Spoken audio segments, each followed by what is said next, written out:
the fun part about this today is that I get to talk to an old friend of mine, Alphonse Sidney, part of the HeatBeatMiami.com, the 5 Reasons Sports Network. He's going to stop by, and we're going to talk some Miami Heat because it's getting depressing here in Miami. Of all of the professional sports teams and college teams, I expect so much more out of the Miami Heat fan base. I understand why it's so hard to be a Miami Dolphins fan. I mean, it's most of you guys probably watching now weren't even born the last time that they were relative. And it's gotten to the point with Miami Dolphin fans that they've given up all hope. Every year it's the same thing. Usually right around week 8, 9, 10, 11, 12, 13. We're talking about firing a coach, getting rid of Ryan Tannehill. This guy sucks. That guy sucks. Stephen Ross should sell the team. I understand why it's so hard to be a Miami Dolphins fan. They have pretty much thrown the towel in. They threw it in years ago. All right? Nobody gives a rip about the Florida Panthers. Can we be realistic? Most people don't even know there's a hockey team here in South Florida, so nothing from them. The Marlins can change the colors, can change the hat, can get rid of that putrid thing, whatever the hell that psychedelic Alice in Wonderland monument was out in center field there. They can get rid of all of that, okay? And they can claim to be new, but you can't polish shit, Derek Jeter. I hate to break it to you, but you can't polish shit, man. And no matter how you try a new coat of paint and all of this other stuff you're trying to do, you're out eating croquetas down in Miami, you're walking into little cafes, you're having a cafecito. It doesn't change the fact that the Miami Marlins are shit, and there's nothing they can do that's going to change that until they start winning some games and bringing in some high-profile names. You had the high-profile names, but you traded them all away, including this year's MVP in the National League. So it's hard for Miami. It's hard for Marlins fans to be able to get back on that, woohoo, where are the Miami Marlins train. Who is there? University of Miami, Mark Richt. He does so well against Florida State and Virginia Tech, and then he goes on these 4-game losing streaks during the year. And it's been, since early 2000s that the University of Miami Hurricanes football team has been relevant. You know, there's nothing, there's not a lot to be FAU. You know what I mean? What do you got there? What is it? Joey Bag of Donuts? What was his like Twitter? Not his Twitter, his Grinder? Not Grinder. What the hell was it? His what's that? Tinder. Yes, his Tinder profile. Grinder. Sorry about that. But really, I mean, there is nothing to be really, really excited about in this town in South Florida except being a Miami Heat fan. And being a Miami Heat fan, Heat fans were always just a notch above everybody else in this town when it came to fandom and it came to fan bases. They were not Miami Marlins fans. They were not Miami Dolphin fans. They're not Panther fans, all 4 of them. No, they're not. They're not, University of Miami. No, they are Miami Heat fans. And being a Miami Heat fan means there's a certain pride, a certain class that comes with being a Miami Heat fan. And for some reason, that has all gone to the shitter lately with this team. And I don't get it. I don't understand why. And I guess maybe it's because Miami Heat fans have been spoiled for so long and they have been surrounded by such crap for so long that it was easy to be able to stand out among all the rest. And then LeBron comes to town last night and waxes the Miami Heat, 113-97. LeBron scored, 50-some-odd points himself. And the future of the Miami Heat, and we know he's the future because they haven't traded him as much as they tried to trade him, but Josh Richardson ends up throwing a damn shoe last night and gets himself thrown out. Spoelstra's got a technical. It looks like it's total pandemonium with the Miami Heat organization. It looks like it's total craziness with the Miami Heat players.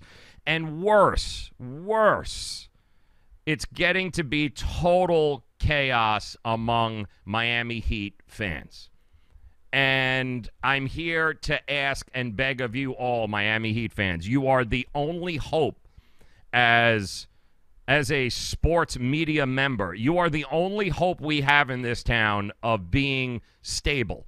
You are our stable fan base here, and already I am getting crap all over the place on Twitter and every place else about how they should tank. Have you met Pat Riley? Okay, you've got to trade everybody, fire Spoelstra. You got to lose every game. We need draft. We're a dozen and a half games into the season, and you have now turned into the Miami Marlins and the Miami Dolphin fans. And I am begging you to please stop it. So that is why I'm bringing on my good friend Alphonse Sidney.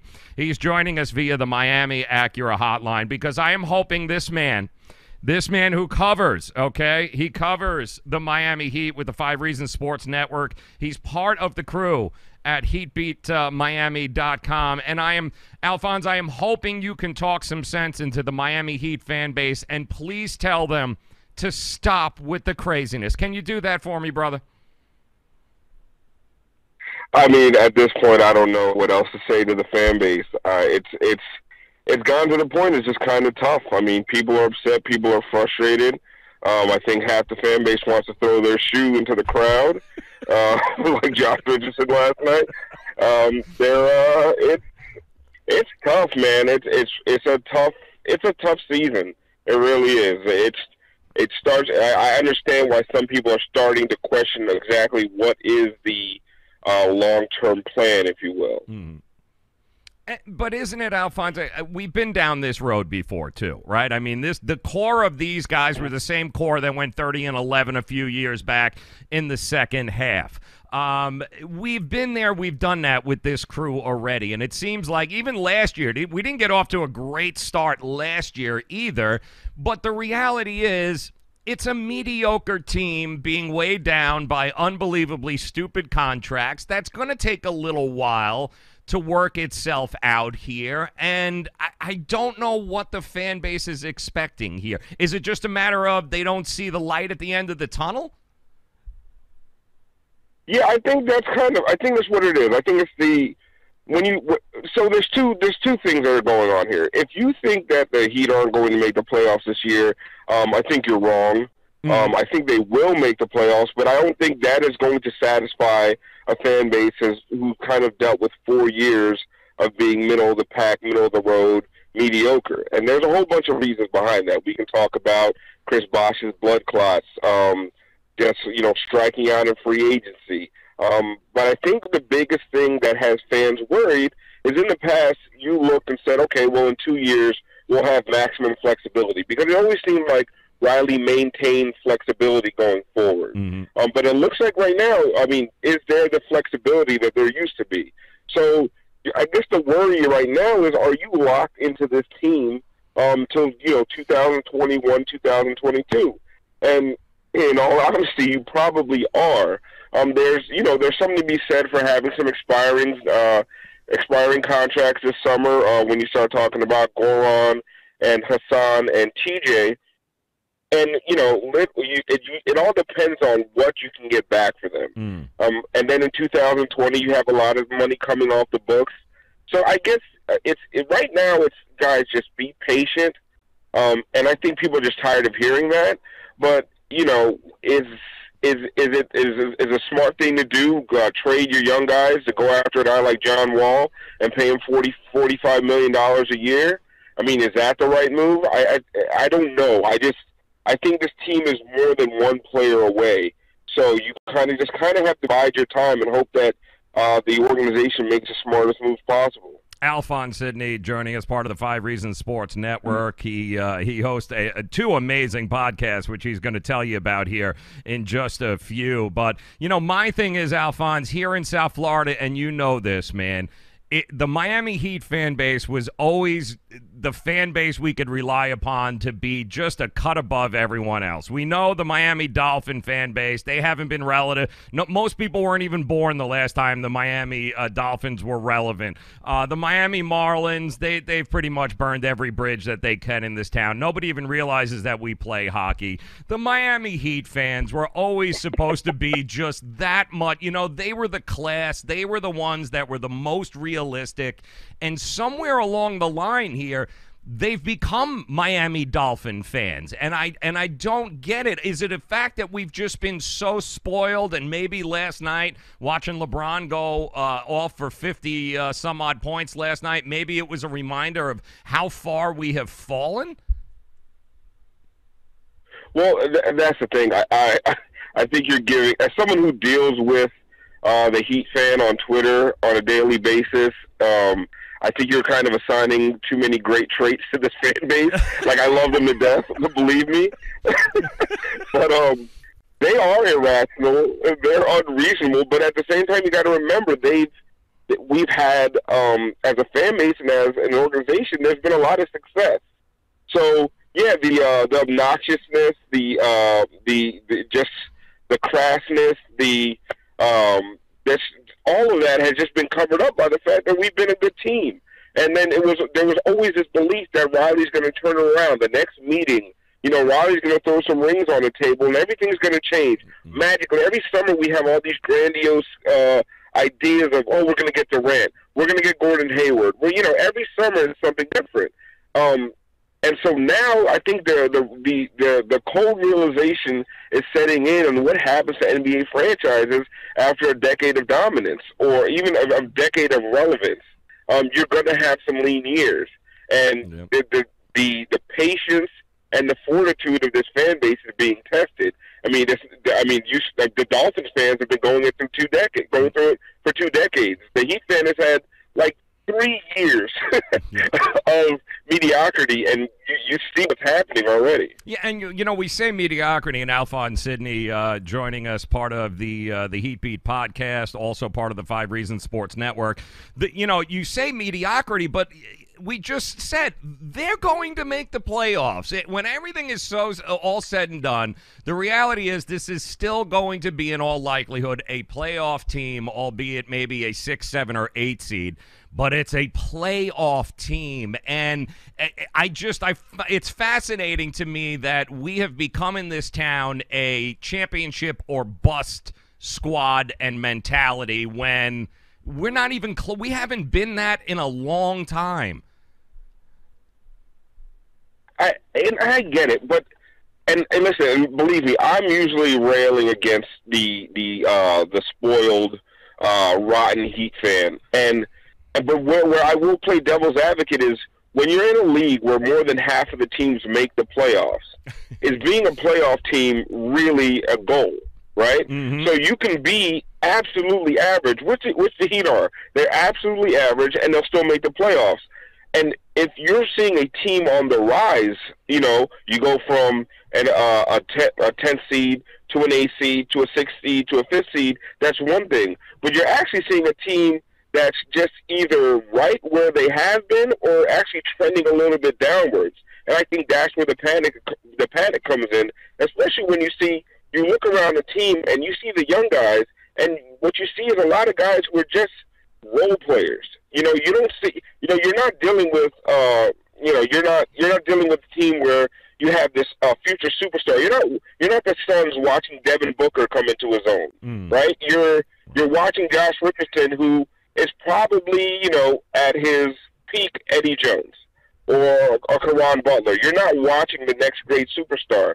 So I get the frustration. I understand where it's coming from. And, making the playoffs in the NBA really, it's the way this league is set up, you're almost rewarded for being bad for a few years.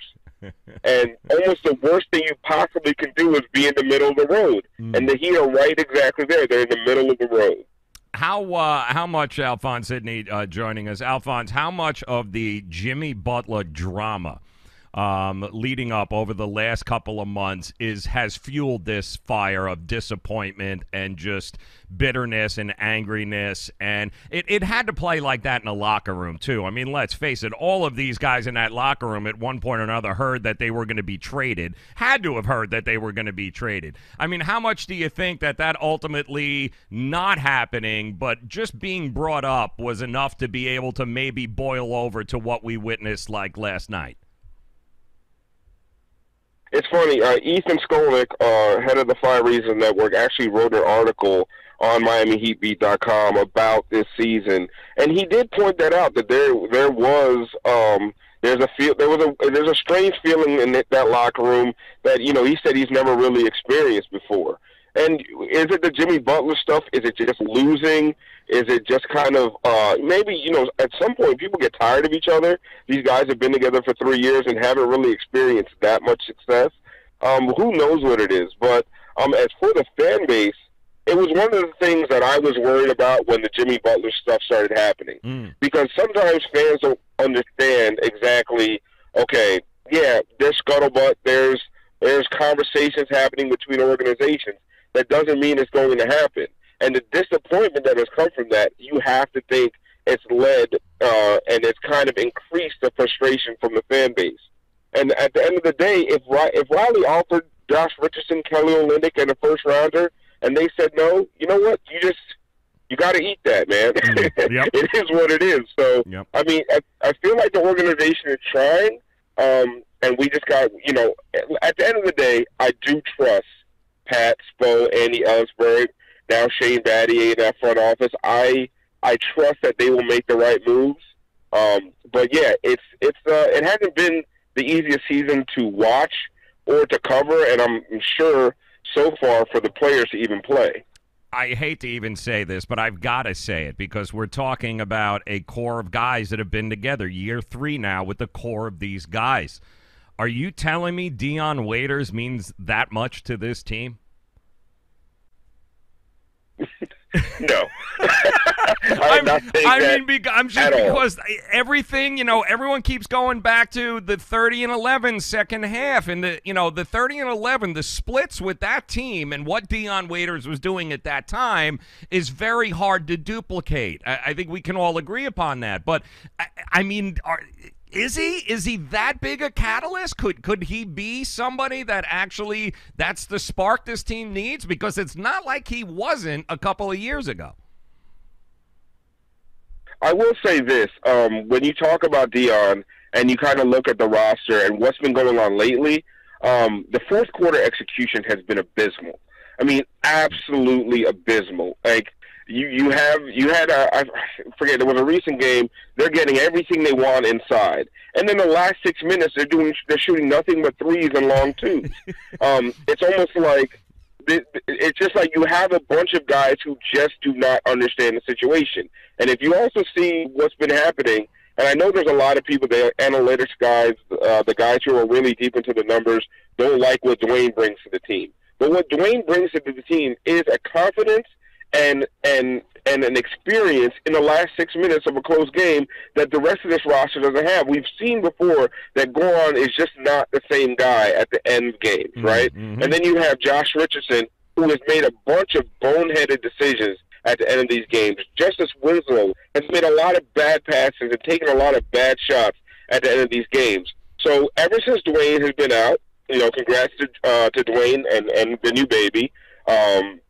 You don't have James Johnson there. James Johnson was closing a lot of games for you last year. And without Dion, I hate to say it, but without Dion, who is there? Who's the closer on this team right now? And if you look at this recent stretch, the absence of a closer, a guy who understands the situation and is comfortable with the ball in his hands at the end of games, has just not been there, and you kind of see the results. Yeah, and Hassan Whiteside has seemed to have lost all touch around the rim the last couple of games as well. So it's not going. Oh my God! Yeah, I mean it's been a rough couple of weeks. So I get the frustration and what we anytime a dude throws a shoe, all right, and especially your young star player throws a shoe, things are not going well in that locker room. And do you think it's because maybe maybe Dwayne is not as plugged in as he has been in the past. Maybe Dwayne's got other things going on, obviously, with the family, and all the best are there. But maybe final year, he's got a lot of other engagements. It just seems like that kind of stuff doesn't happen if there's real leadership in that locker room where these young guys are doing things like we're seeing them do. Well, I mean, they have the leadership. They still have Udonis has them there. As far as Dwayne's concerned, I mean, I don't think if this wasn't his last, his last dance, if this absence would be as prolonged. You see Goron's down for probably the rest of this week. The season's weird. The team I'm watching on the court, which is where I still think the Heat are going to make the playoffs, and I've kind of been trying to settle everybody down. But lately, I just don't see a lot of Heat culture out there. I don't see guys scrapping and fighting. And Tyler Johnson actually had an interesting quote the other day where he said, "We used to be some dogs, and we got paid, and now everybody's chilling." And that is probably the most disconcerting thing you, as a Heat fan, to hear, especially when you're mad that they paid half these guys in the first place.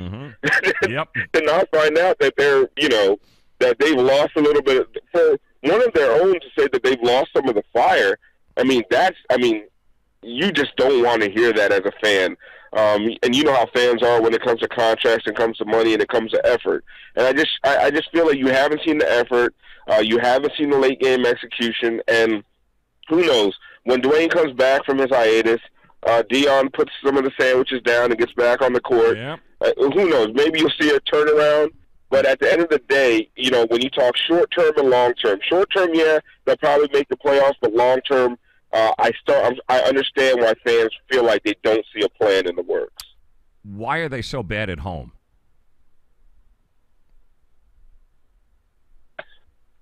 I mean, home cooking. I don't know. I mean, why are they so bad in American Airlines?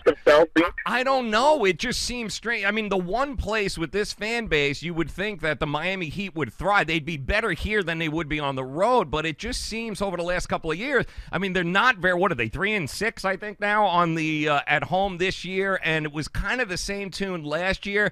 It used to be a legitimate home court advantage, but it seems like we've kind of lost that even here. I mean, they're bad everywhere. Yeah. But they should be good at here, though, right? They should be good at the AAA instead of, you know what I mean? Instead of chucking shoes, they should be good at least here at the AAA. Keep your damn shoes on, dude. Look what they've done with the Vice Knights jerseys on. Yeah. The second most exciting thing about this season, besides Dwayne coming back, is the new uniforms and that new home court, and I believe they're 0-4, 0-5 on that court now. I mean, it has not been the best season. It really hasn't. Now, let me ask you this. Alphonse Sidney joining us, part of the 5 Reasons Sports Network, part of the Miami Heat Beat podcast. It's already started. You saw it. I know you saw it here today on Twitter. So are we hoping for some sort of John Wall, Bradley Beal, come to Miami mid-season trade? Is that even a reality? Or a Carmelo Anthony? Is any of that even a reality? Should we even be considering it, Alphonse?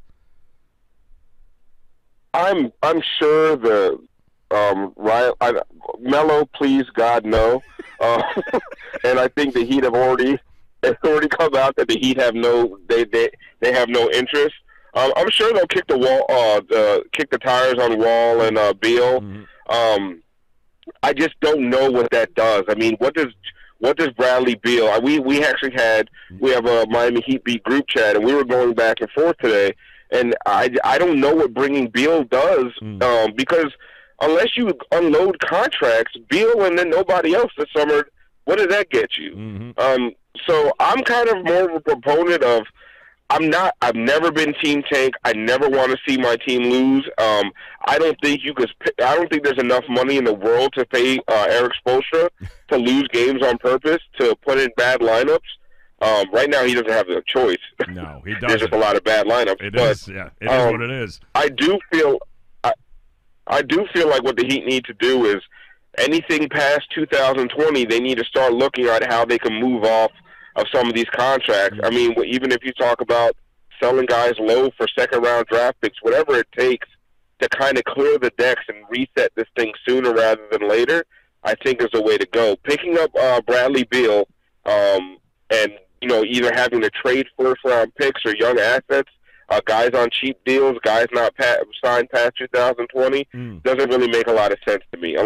Unless you're getting rid of Deion Waiters or James Johnson, Kelly Olynyk, one of these guys signed to these 4-year deals, I'm not a proponent of making that deal. All right. Well, you got to tell us about the podcast. Alphonse Sidney joining us, because honestly, you got two of one of the best listens going on right now. Not only your personal, but what you're doing with the Heat Beat podcast. So tell us about it.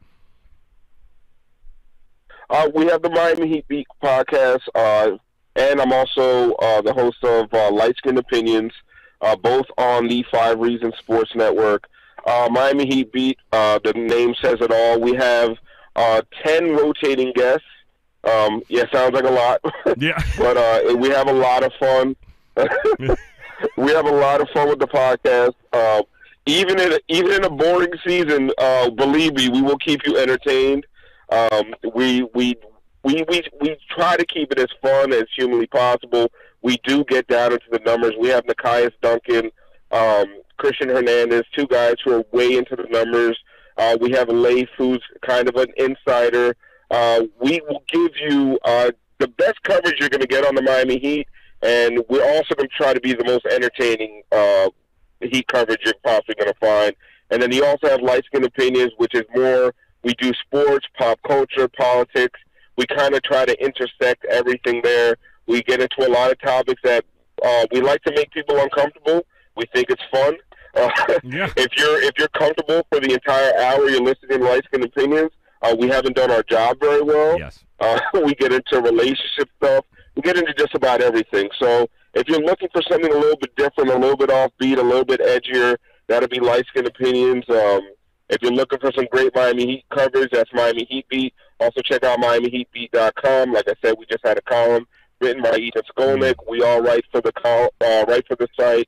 We do a lot of videos. Follow us on Twitter, Instagram, and then the whole 5 Reasons Sports Network.